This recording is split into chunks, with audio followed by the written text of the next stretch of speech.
Hey, what's up? It's Eddie J. Laster, man. Listen, I had a conversation I want to have with y'all, and it's because my past is getting brought up a whole lot. You know, people are talking about my past and what I've done, what I did, and all this foolishness.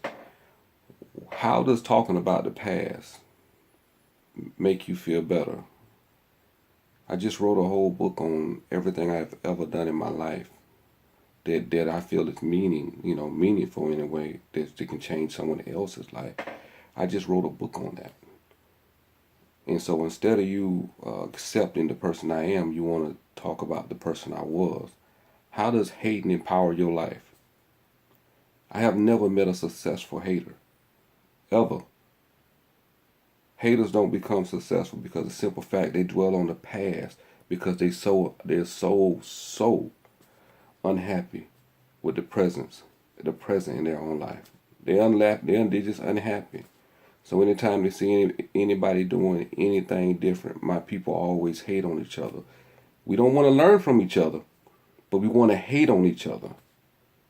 It's that self-hate, man, is I don't understand it. It's to a level to where that we rather know we're doing bad, pull somebody else down, instead of try to learn what that person has learned and get pulled up.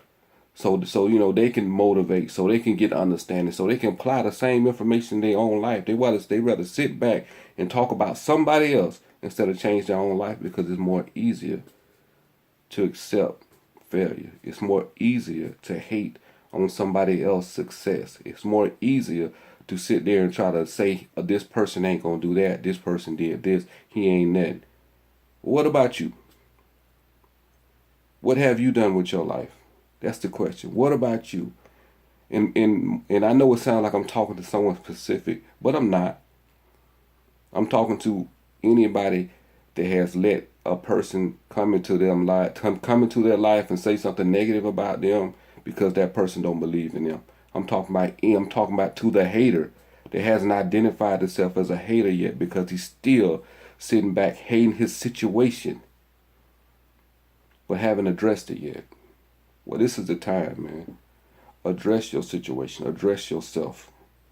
Address you.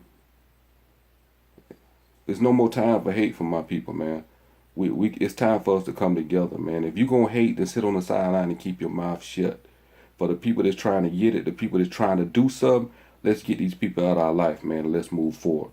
And that's a real Eddie Truth 101 moment.